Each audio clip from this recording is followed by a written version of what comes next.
he like totally toast? Is he just not? We are live, Ooh, and John didn't tell us. I don't think John can. John's microphone is out, so welcome Oh back to the no. Masonic Round Table, a weekly hangout of Masons from around the country who come together to talk about Masonic news and opinions in a friendly and social manner. The thoughts and opinions expressed here are solely those of the participants and do not represent any Grand Lodge statements or positions. Remember to keep your conversations open for the public and on the level. Tonight, as we've done in all of our episodes before, we want to interact with you via Twitter and Facebook page at the Twitter handle at Mason Roundtable or on the Facebook event page for episode, what is this, 97. Hey, John's back. I will turn it back over to you, John, for introductions. Thank you very much. The beauty of a live show. All right, you know me. I'm Santa Claus, also known as John Ruark, past master and sitting junior warden of the Patriot Lodge, number 1957, in above average Fairfax, Virginia. Retread. Mix it up. Nick, introduce yourself, please. All right, Nick Johnson, past master, Corinthian Lodge, number 67 in Big Time, Farmington. Thank you. Robert Johnson, introduce yourself, please. Robert Johnson, past master of I almost said the Patriot. Master of the Waukegan, past master of Waukegan Lodge, number 78, and current secretary of Waukegan 78 in rejuvenating Waukegan, Illinois. Patriot would be glad to have you as a member. In the soon-to-be gentrified Waukegan, Illinois. Gentrified Waukegan, Illinois. Alrighty. Juan, introduce yourself, please. Hello, everybody. Juan Sepulveda here from Orange Blossom Lodge, number 80 in sunny and 73 degrees, Kissimmee, Florida. And I'm the host of the Winding Stairs Freemasonry Podcast. You know, it's still warm on the East Coast. That's all I gotta say. Yep. Jason, how warm is it in your homestead? In my homestead, it's pretty cold because my wife kicked me out of my office and moved me to the basement. That's have cold. a new background. Yes, so there's no more green room. But my name is Jason Richards, and I am the senior warden of Acacia Lodge, number 16 in good old Clifton, Virginia, broadcasting to you live from my basement. And the person who saved the show when technology wanted us to fail. I'm also apparently Rudolph to John's Santa tonight. Yes, thank you. Guide my way. Those don't actually make sounds, do they? No, they don't. Okay. Alrighty. So we're looking very festive tonight. Let's get into Masonic news. A little light, but we do want to remind everyone about our Sparklight campaign. This is episode 97, which means in only 3 more episodes. That's right, episode 100, which will be a very special episode you do not want to miss. You do want to interact with live. We will be going longer, and we're just still gathering the details and guests for that show. But while you wait, definitely participate in our hashtag campaign, which is our Sparklight campaign. What is that, Jason? That is a fantastic campaign where you get one of our bookmarks that I don't have down in the basement In the new at place. this present time. So send us an email or draw the TMR symbol on a sheet of paper. Put it in your favorite book. Oh, Juan's got it. There we go. Juan saved the show tonight.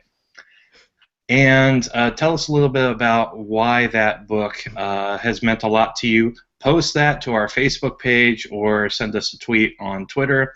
And on episode 100, we will announce the winner of the campaign. We will draw someone's name from at random, and we will load you up with a whole bunch of awesome stuff.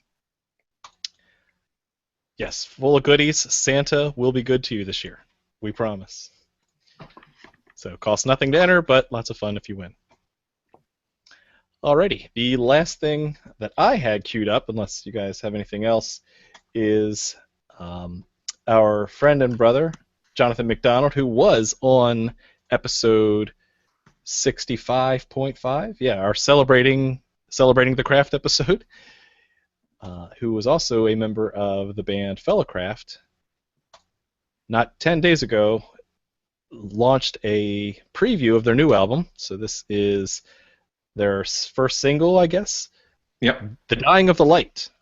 And so you can check that out on SoundCloud. If you are on episode 97's page on theMasonicRoundtable.com, we've embedded the SoundCloud link right there. With one click, you can check it out. It kind of rocks. So definitely check that out. Are the lyrics indicative of the title? Maybe something about past masters just not letting go?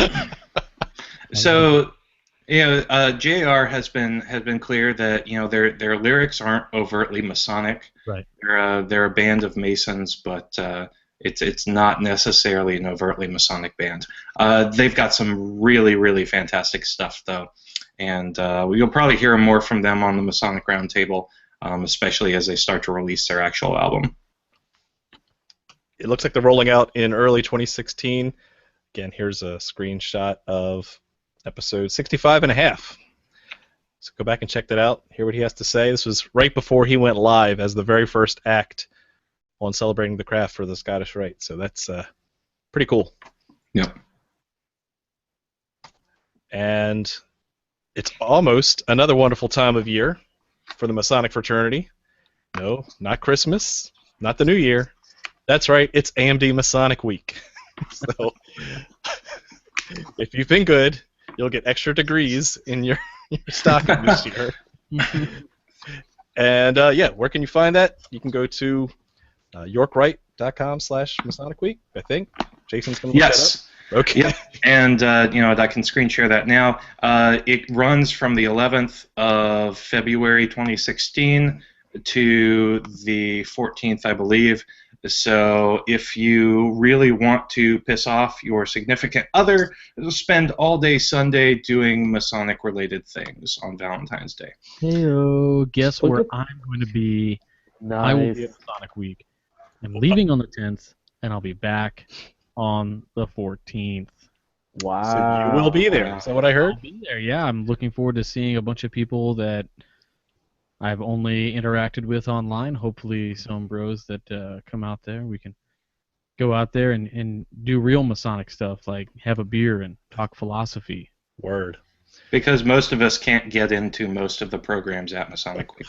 Yeah, that's true, because it's like 20,000 different programs, all by invite only, and contingent upon who you know, rather than your accomplishment. And, so we'll have our own Your little... thoughts and opinions are solely those of the participants. Absolutely, absolutely. You can't be invited if they don't know who you are. So you're going to get what you will get if you go to Masonic Week is you're going to get the chance to hang out with 3 of the hosts of TMR. Eric Diamond was down there last year. We got to talk with him. Todd Creason and Greg Knott were down there last year, so you'll get some Midnight Freemason time in as well. It's just a good time to hang out and have a beer with brothers. Looking forward to it, sure. Nick, are you coming? I wish. Why not? You're like huge Yorkite guy. How many Well, night degrees do you have? Well, that's the problem. I get there and then they just start throwing them at me, and then That's totally cool. have an overdose, and I'd be laying on the Hyatt floor. They'd be like, "Dude, save him!" Like he cannot be saved. He can't be saved. That's Yorkite. You're already saved. Exactly. Well, you must be raised, so there you go. I mean, I don't know. It's Christmas week, folks. This is what you get. Uh-huh. Good stuff. Good Quality. stuff.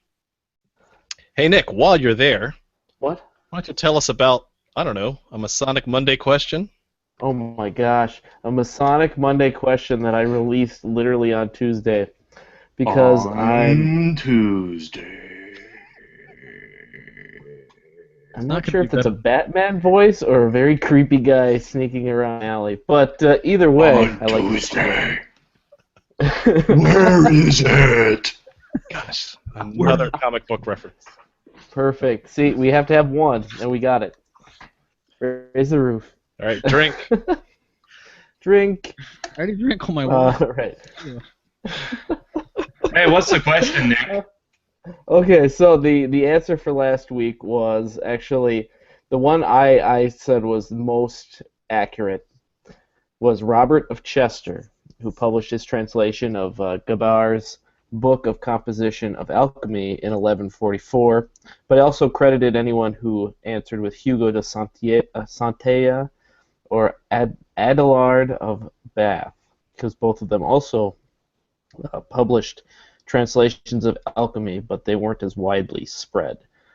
So I will read out the names: Justin Miller, Willem Cosen, maybe I got it right this time, Luke Shorty, Frank Scrobot, John O'Keefe, Joey Boyer, James Webb, Chuck Springer, Simon Dick, Larry Fama, Blake Miles Leach, Greg Smith, Andre Beliveau, Michael Overturf, and Lou Bedford. Good job, guys. You got the answer. So your applause, my applause to you is your gift. Bravo. Merry Christmas. Merry freaking Christmas. All right. So the Masonic Monday question for the week of December 21st, 2015 involves this. This medal, a badge given to a new Sir Knight upon his entrance into a commandery, is commonly misattributed as a Grand Army of the Republic Widow's Badge by uninformed resellers. It is not that, but a specific style of cross used by a still existent order, which in fact exists as many different orders, Protestant and Catholic alike, which continue to use the name. Your question, however, is, to what countries do the 8 points allude? So there's 8 of them. 1, 2, 3, 4, 5, 6, 7, 8. The bonus question is, although it is the required badge for all Sir Knights in a commandery, it does not represent the final order, the Order of the Temple. Why? When you have the answer, send it to masonicmonday@gmail.com. Don't forget to include your lodge name, your lodge number, and the hashtag Merry Christmas. I don't know how you're going to get that hashtag to sound like that, but I hope you do. John? And what happens if they post it on Facebook or some other forum? Well, Or send I it was to reading. the TMR email address. Yes. That's exactly. I was listening to a podcast and it said that Quentin Tarantino had wanted to direct a Luke Cage movie. So, if you reveal that any of this answer on the Facebook page, Quentin Tarantino will decide to make a movie after The Hateful Eight of Luke Cage and ruin it with many, many hours of nonsense dialogue.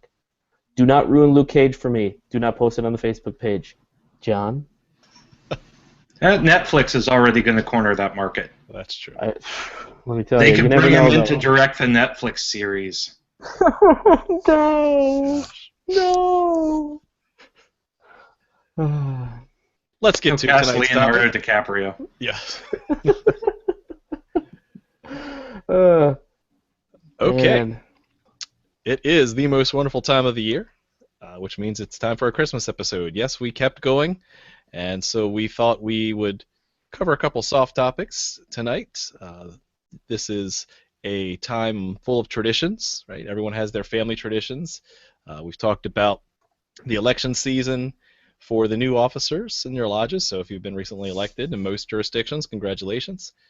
But another thing that I wanted to ask the rest of you is about other lodge traditions that your lodge has. So we can start with any holiday traditions. I think that's an easy thing to see.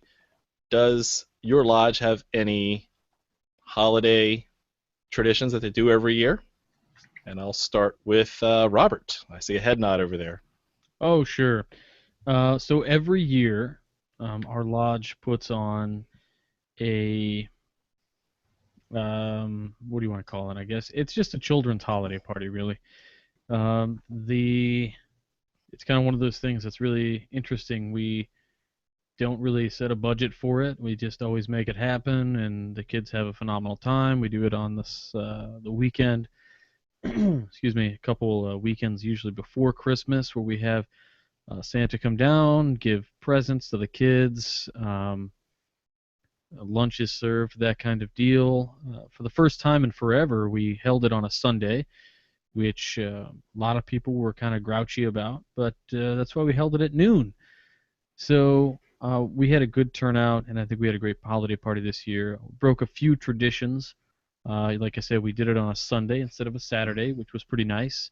We, again, it's very interesting to me, right? This is my first time not being involved really a lot with it because I'm the secretary, so I'm kind of not in the main mix of officers, right? Like the three primaries are doing all this stuff to plan it, and it's just been kind of nice to sit back and watch some guys run with it. And they did a great job this year, but the tradition really, I'm not sure how long we've been doing it for. It's got to be at least 15 to 20 years. There's another lodge in my district who just celebrated their 75th year of doing breakfast with Santa. So they do a pancake breakfast with Santa Claus, and we try to not schedule it on the same weekend as them because I mean they've been doing it for 75 years, so and making a pretty good charitable run at it. They call dibs. Yeah, they got dibs. Well, they don't call dibs, but we give them dibs because it's the right thing to do. Wow. And I heard you broke a tradition or two this year, so we did. Yeah, like I said, you're still alive. You're still standing. Yeah, we're tradition. still alive. We're still standing. We had a great turnout. People had a great time. Overall, I think tradition was broken and everything worked We're out. all still here. My blood's still red. If I cut myself, blood still comes out. Everything's fine. Glad to hear you survived. Nick, how about you? Any traditions at your lodge? Sure. Well, Farmington being a city in the great state of Minnesota, has a tradition of having a hot dish potluck. And so, hot dish is kind of like this national thing or state thing that all of us do potlucks. I don't know, Scandinavian thing. And so that's what we do. We eat a lot of food. We hang out with our families. It's actually the one time where our families really get to have any kind of real interaction with the lodge. I mean, we have an active Star chapter, but not every spouse is involved in Star, and most of the kids aren't involved in any of the youth groups at the lodge. So it's the one time when all the families get together, get to see each other, we get to see the widows. We have a table lodge, but even then, there's restricted seating. This one's just to come as you are and have fun. And it's just kind of a nice deal because, for most of the year, we're meeting twice a month, of just stateds, and then, every about a week of just other stuff. So, it's kind of nice to just kind of break that constant, drive to have more and more things happening at the lodge and just kind of say, you know what, we're going to break bread and have fun. One year we tried to have paper read at it. I don't think it worked so well because, well, talking about St. John the Evangelist and having to deal with children, it's really not a good idea. Just saying. So that's pretty much it. That brings up a good point. I know some of our listeners have already talked about this. Is we could have done a St. John's episode, right? St. John's Day this year is this upcoming Sunday. And, of course, forgot to mention, too, happy solstice for those watching live today. Or technically, if you're in the Eastern time zone, it was 11:48 last night, right? Right, Juan? Mr. Astronomy? Yes, that's affirmative. 11:48 to be precise. 11:48, thank you. And 3 seconds. I was going to say thank you. I need to set my watch. A time for rebirth, as well as the holiday season. So we've done a St. John's episode. Go back and check that out. That was episode 46, St. John the Evangelist Day. So go back and check that out. And I'm sure other lodges have similar St. John's Day events. Well, interestingly enough, John, the Grand Lodge of Virginia for several years issued an edict to encourage brethren to attend a religious service of some kind in honor of St. John the Evangelist Day in December. So that didn't come out this year, and it might not have come out last year, but I know there was a string of years where that happened every single year. Yeah, good point. And that was kind of their nod to the St. John's tradition. Yeah, very true. Juan, how about in sunny Florida?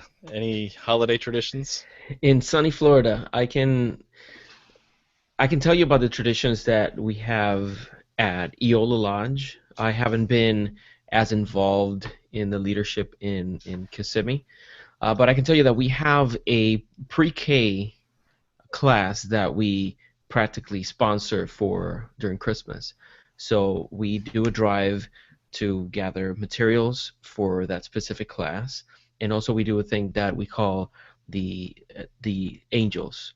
So we asked all the children of that class to write in a little cutout of an angel to write one of the toys that they would like to receive that year. And I don't know how they do it to kind of like keep it within a specific spending limit, but I know that they put a couple of items that they would like to receive, and the brothers from the lodge actually go pick up one of those little angels on one of the meeting nights and make the commitment to actually buy one of those items for the children. So then we have our local Santa Claus brother who visits the school, puts together a nice presentation, and hands out the gifts to all the children. So that's a very nice tradition that I've seen happen every year at Eola, and I'm sure that it makes an impact. It's needless to say the class that it's sponsored is of low resources, both in materials for the class and in their homes. So this is a very, very welcomed, uplifting thing that they receive in Christmas. That's great. And did I hear that Santa Claus was a brother? Is that what I heard? That's very true. You heard it here first, folks. Brother Nicholas. Yeah, and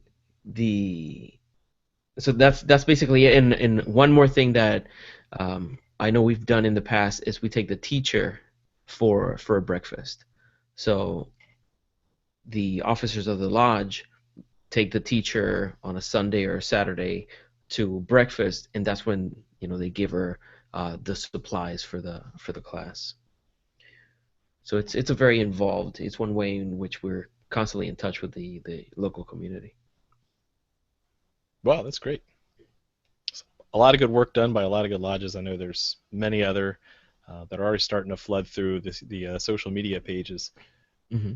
I think another thing that I wanted to cover was the other traditions, right? That yes, it's good to have the traditions around the holiday seasons, but traditions in general, specifically for your lodge, meaning things that you've done year after year, 75 plus years, right? When does it make sense to stop doing those things? Right? When do you say no? When do you say enough is enough? I've been talking with some. The dues are too dang high. That's right. I've been talking to some of the newly newly elected brethren, and there's pressure on especially a new worshipful master, to carry on the traditions that have come from the whole lineage before him. And sometimes traditions can change. So have you guys experienced that? Have you guys seen where either you or other people before or after you had to change some of the general lodge traditions for the sake of harmony? Well, you know what? I'm excited because this year Acacia is going to change a very big tradition. That very big tradition is being completely in debt. That's a good one to break. Well, here's the thing. Back in 2006, the lodge completely flooded. Of course, we had insurance on the lodge, didn't cover flooding. Go figure. So we had a local lodge, Columbia Lodge, help us out by loaning us all the money we needed in order to completely renovate the building. And the renovation was completed about a month or two before I petitioned.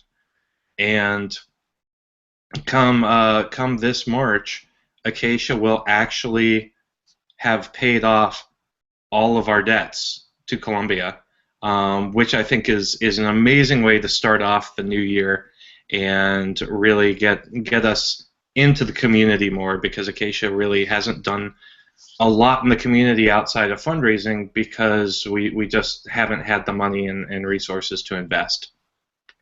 And I'm sure as a soon-to-be worshipful master, you're glad to not inherit debt from the lodge. I am, but at the same time, having grown up in a lodge that never had any money, I am keenly aware of what it means to not have money. So my plan is to put as much money as possible in the bank next year. You heard Dude, it. that's not where you put money. You Make put it it on rain. your mattress, you roll around in it, you make it rain. I don't know. Nicholas Depression era Johnson. Well, that's the thing, though. I mean, maybe if we met in an old firehouse with with poles everywhere, then it'd be there'd be a good way to fritter away that money. But I think the best thing we can do right now is invest it. So it's going to bring about some interesting traditions, because the one thing I've heard over and over again is that lodges with money have problems. Lodges without money don't have nearly as many. So it'll present some interesting discussions in lodge when people are like, "Hey, we should be paying for this." No, we should You, not. you know, what one word for you, since you're gonna have to invest that money, one word: plastics. Plastics. All right, graduate reference. All right, I'm there just we go. gonna go Okay. international markets. Yeah, well, I know, man. I guess throwing out a '60s reference is gonna be continuing on a tradition of masonry, I guess. Wow. Next. Whoops. Any other Ouch. traditions? That's too funny. That's a good one to break, Jason.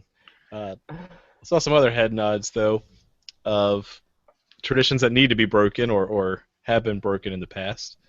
It's kind of weird, when you talk about traditions that need to be broken. What would those traditions be?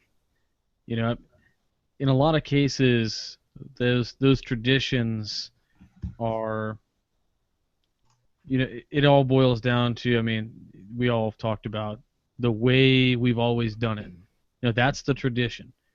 And we've talked about in the past that the way we've always done it is very unmasonic in general. In many of the ancient charges that our Grand Lodges hold so dear and put into the Grand Lodge bylaws, in which we all adhere to, in a lot of those, some very progressive statements are made in the ancient charges. Things that are said in language like, they'll do this, and in order to be a Mason, you should do this.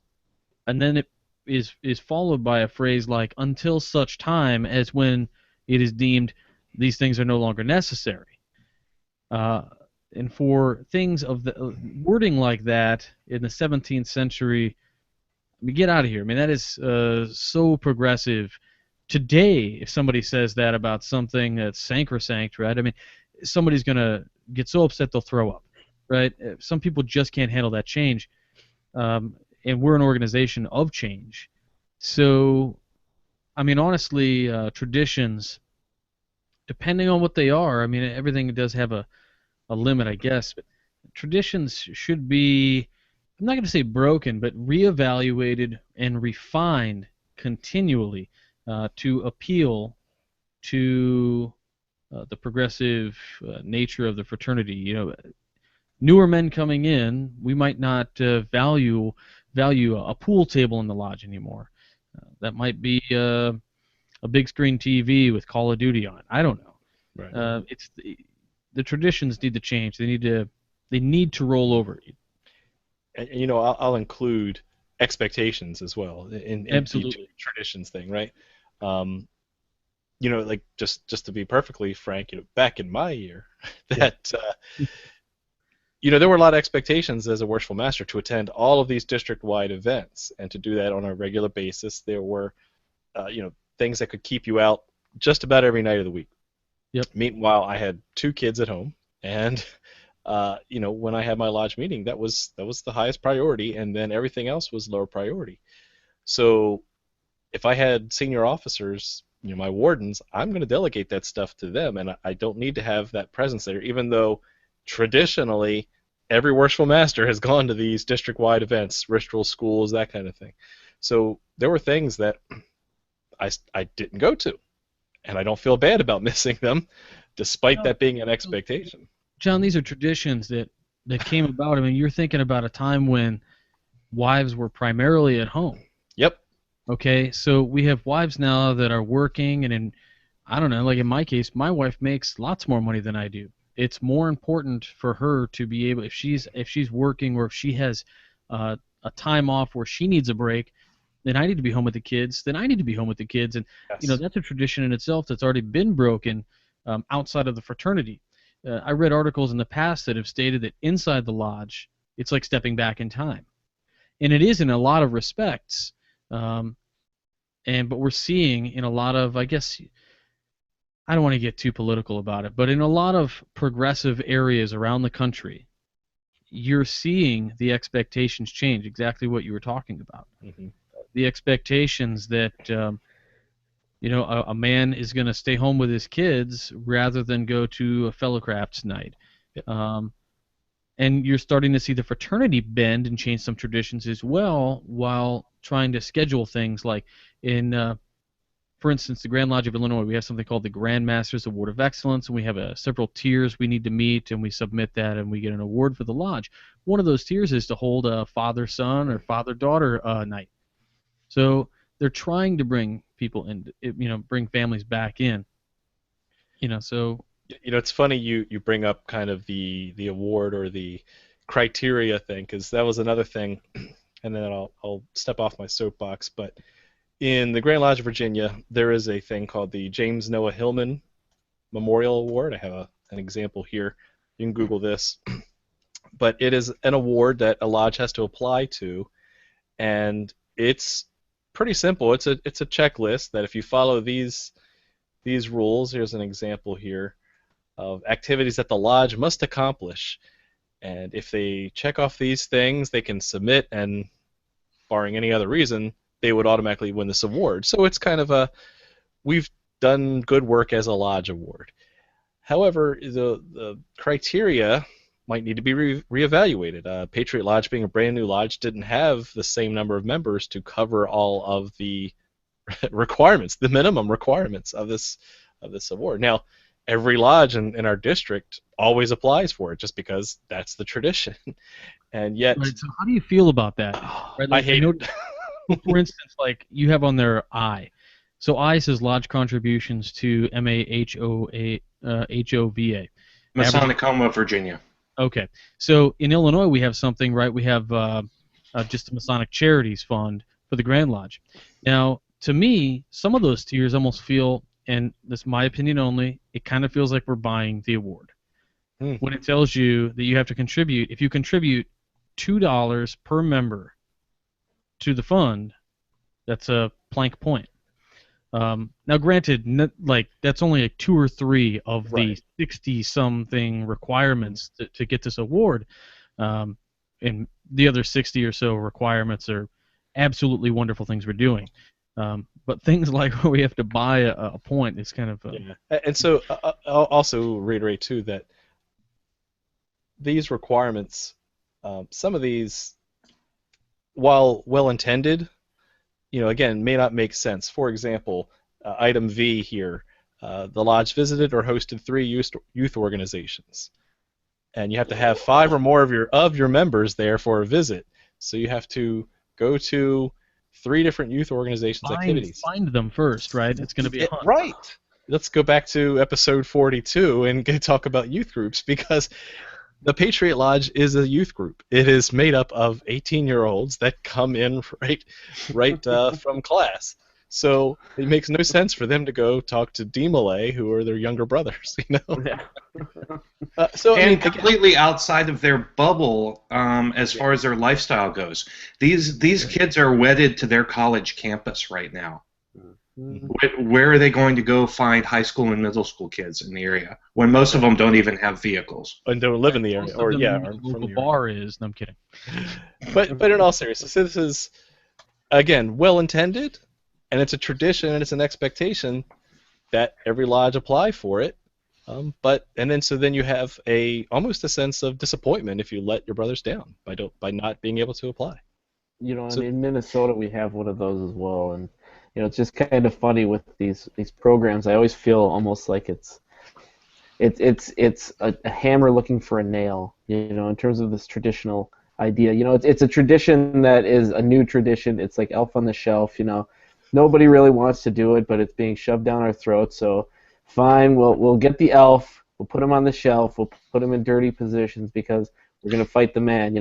That's the thing. It's like, we have one here for Commandery, and honestly, it's like 6 pages. And You have an elf on the shelf for Commandery? for Commandery. yeah, and you know what? I stab him every single day. I'm like, you're not spying on my kids. Go back to wherever you are, NSA elf. And so, it's kind of funny though. It's the Commandery one. I literally have a Google Doc that I have all of my officers have access to, just so that we all can stay on the same page, because there's just points and all this other stuff, and it's like, guys, this is just a new tradition that I really wish we could just drop like now, just like the Elf on the Shelf that I threw into the woods. It really is a ton of administrative work to keep track of all that. It is. And in most It's points, pain. my lodge hadn't done it for years.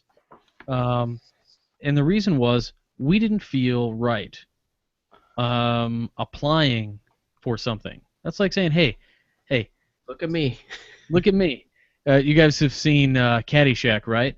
Where Bill Murray is talking to the guy who shanked the ball, and he says, hey, Dalai Lama, how's about a little something for my trouble, huh? On your deathbed, you will achieve complete consciousness. So I got that going for me, which is nice. Which is nice. But that's what it is, right? We're looking at it and we're saying, hey, how's about a little something for our trouble? And we have to apply for that. And it's a lot of administrative work. And I just you almost have to assign a committee, which we all love, to oversee the tradition of something like that. With a lot of these awards, I feel like the tradition is steeped in not wanting to take care of a problem at the lowest echelon, right? Take a look at the Hillman Award. It's, basically the idea is that any lodge that's active in the district should already be doing these things. Exactly. So why did you have to make a big hoopla requirement out of it? Probably because there were districts back in the day that were isolated and didn't care about anybody else. Instead of handling that at the DDGM lodge level, That's true. they said, you know what, we're just going to make a policy.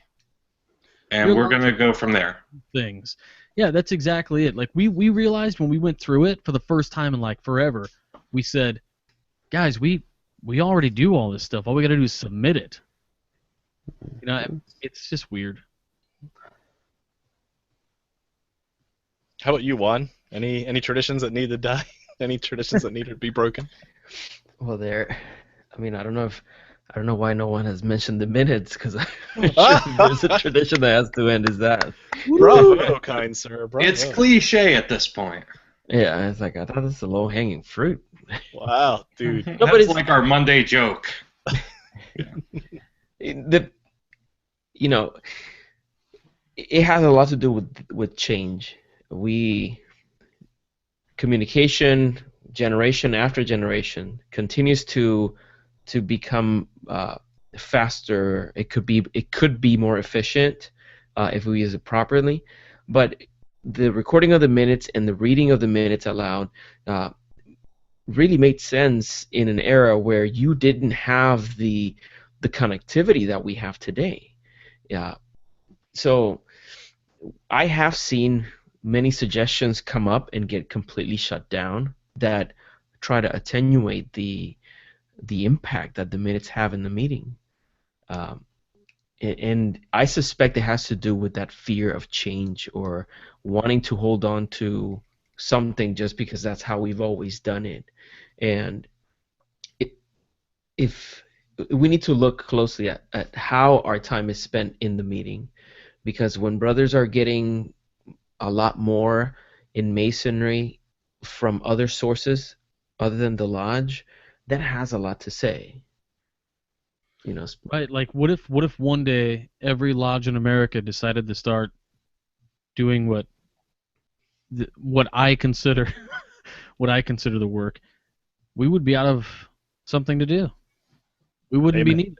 Amen. Please, let's make that happen. We all I might be want for able to Christmas focus is on that. things that are actually important. Give us back our Tuesday nights. Yeah. Just kidding. This is a wonderful time.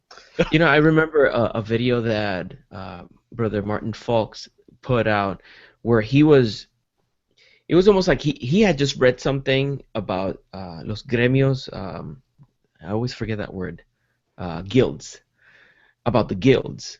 And I'm sure I've mentioned this before, but that really it made an impact on me when I heard him thinking out loud about this, where you had these guilds. These were craftsmen that were skilled. They knew some skills, and when they got together in their guild meetings, they were sharing some of the techniques and they were sharing strategies. Yes, they had to do some administrative work, but they got together there to basically improve their craft and then go out into the real world and implement those lessons. If the majority of our time within our meetings is not that, it's not us sharing information that's going to fill the gaps and bridge those voids that we have of knowledge, then when we go out into the field, into the real world to try to practice masonry, we have nothing.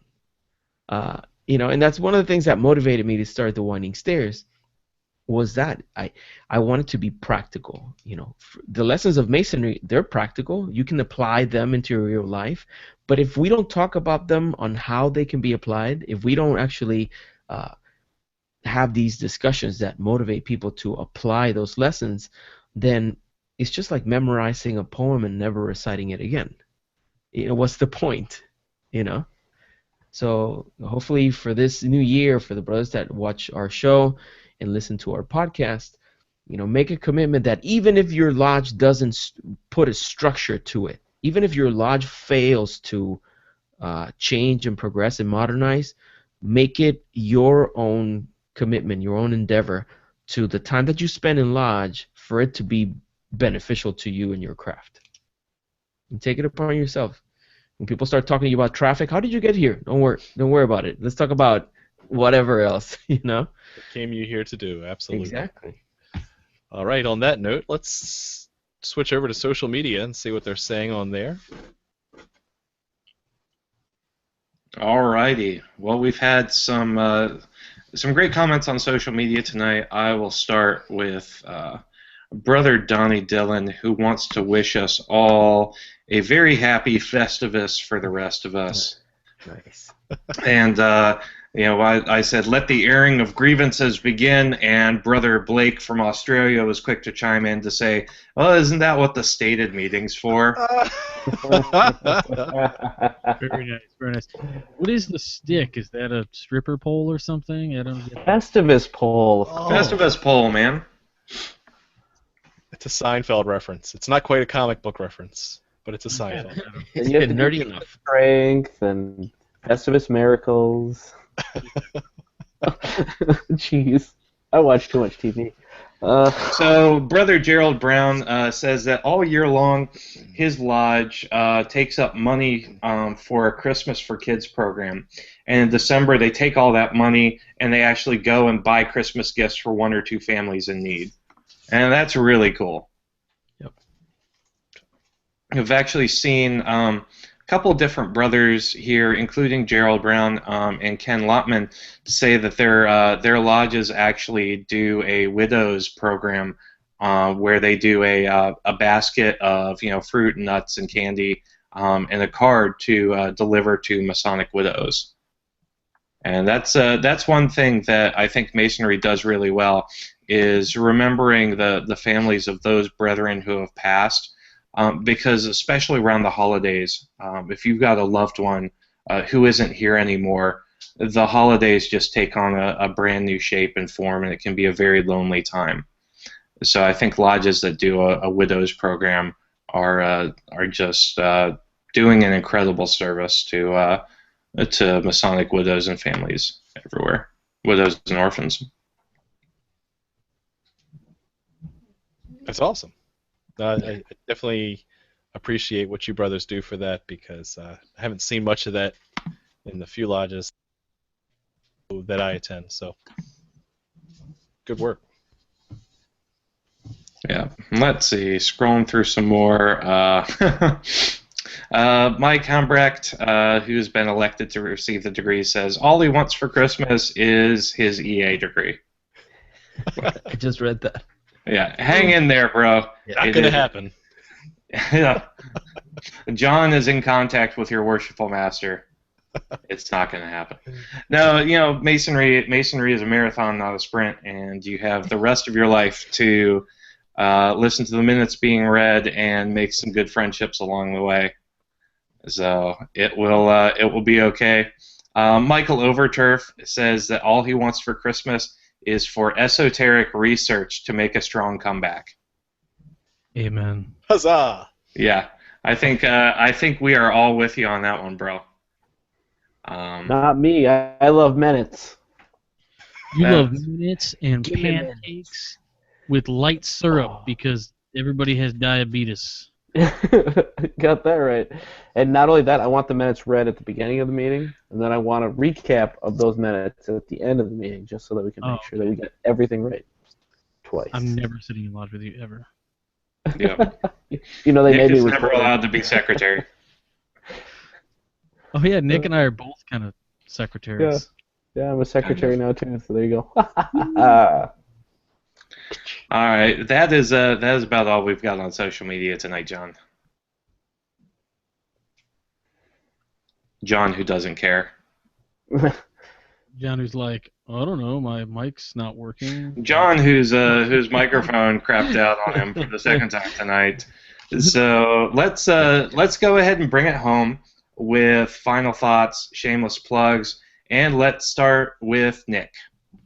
All right, sounds good. My Christmas wish. I really hope after reading a number of things online and things like that our fraternal brothers see a more inclusive Freemasonry.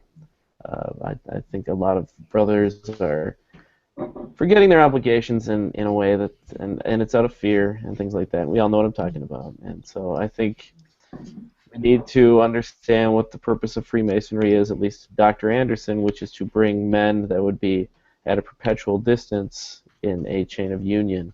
And that's really what we really need to do, is focus on not making this inclusive, and that includes everything from commandery, looking at you, all the way down. That we really need to focus on the lovely parts of our fraternity, and ignore the fact that some of our members are aging and have old ideas.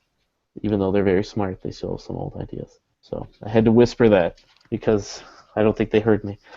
So I have a blog, millennialfreemason.com. I do have some content going up there, including that I'm foolishly jumping into a Frozen Lake again at the end of February because I'm an idiot, and it's going to be fun. So if you want to donate, just send us I don't know. Find me. Send me the I'm link. around. I'll put it in the show notes. All right, sounds good. Let's freeze. Hey, you're back with us. Yay. Thank you, Nick. Alrighty. How about Robert's Christmas wish for the fraternity? My Christmas wish for the fraternity is that Nick would tell everybody about his blog, millennialfreemason.com. .com. Seriously, Nick has probably one of the best Masonic blogs ever. Anyway, my Masonic wish for the fraternity. So we're always talking about refining the rough ashlar to make it better, right? We're chipping off rough and superfluous parts of the stone. And that goes for the brother, but I think that also goes for the fraternity. So my Christmas wish is to, in the easiest, and as a millennial generation, for whatever reason, we have this thing about pissing people off. Like, we just don't want to do it. We really are trying to be inclusive all the time, and we're very South Park made fun of us with the PC thing, which is pretty funny. I need a safe space. You need a safe space.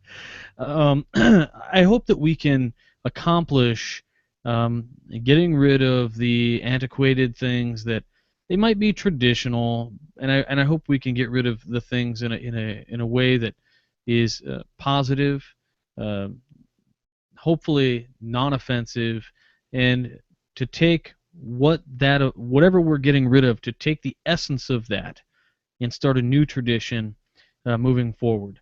I really do think that again, for it's in our sayings, right? We're progressive science. So if we're progressive, we need to be progressive, not this isn't retrograde society. So I hope that everybody can get behind that a little bit. Hold on to your traditions, absolutely, but renew them, make them better, make them new. And I hope you guys can do it in a way that is a concordant voice for everybody. So with that, if you guys enjoy Masonic podcasts, check out Whence Came You. It goes out on Sunday nights at 9:30. And I did get a text message here from Dan Gentry, the newest contributor to the Midnight Freemasons blog, along with Brother Robert Lewis. Dan says all he wants for the Christmas is Robert Johnson and a bow. And I just did that on the air, Daniel. So, with your little smiley face. Haha, got you. No. I think that's all any of us want. That's all any of you want. I know. Just the bow. autograph, yeah. The autograph pictures are coming out, I'm telling you. That's right, Jared Chapman still needs his. Yeah, it's coming, Jared. Get ready. It's going to be amazing. So, just thanks for watching the show. We're talking fresh from the quarry. I really appreciate everybody who watches the program, especially this close in the holiday season. Christmas is in a few days, so I hope you guys all have a Merry Christmas and a great New Year. But I'll talk to you before then, so we'll see you around. Rock on. Thank you, Robert. Juan Sepulveda, your Christmas wish for the fraternity. My Christmas wish for the fraternity, just like it is for myself, that I can take the lessons that we carry from generation to generation, and we do everything possible to apply them. We're not perfect. I am a rough stone. I insist. A lot of you brothers are. And we have edges that are still rough, that need attention. And I love what Robert said. That doesn't apply just to us as individuals, but to the fraternity. Man, that says a lot. There are things that we are doing that we can do without. And some of us as individuals, we have flaws, and we have things that we have superfluities that we can do without. And if we're not diligent to try to improve upon them, we will never reach the level of perfection that we want. And we might not reach perfection ever, but it's a shame if we get to the end and we didn't really try to do it. We have to, with every step, try to become better and become a better example of what a true man and Mason should be. For the brothers that have had the privilege of serving in the East, or for the brothers that are looking for a gift for a past master, here is the Memento Mori work of art. It's available as a paper print. Wow. Signed by the artist. I happen to know him. And if you want it in an apron, if your jurisdiction allows it, Robert Johnson has. This is inspired by Robert Johnson's. That is apron. my apron, and I wore it to lodge the other night, and I fielded questions. It was like, so Robert, I gotta ask, man, what's the obsession with the skull? And What's with the skull?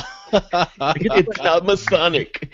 every time I Didn't get you it. read that Midnight Freemasons article? Didn't you read what I wrote about that, man? Come on. But seriously, just an amazing job. And another, I'm just going to plug you really quick, Juan, because the apron is phenomenal. And anybody who is wondering really quickly about how he draws it on there, there's a protective layer he puts on there too that I didn't even know about. And it's really nice. And Thank you. the roundedness on the apron for the flap, what's so perfect about that is when you sit down, and when you stand up, you don't have the broner, the flap thingy that sticks, and you constantly have to push it down. Sorry. Thank you very Continue. much. I Great put a lot of thought into the designs. Yes. It was amazing. Thank you. Thank you very much, brother. So for the brothers that want to order this or any of the other items on freemasonryr.com, for the year-end celebration, I have a promo code for you.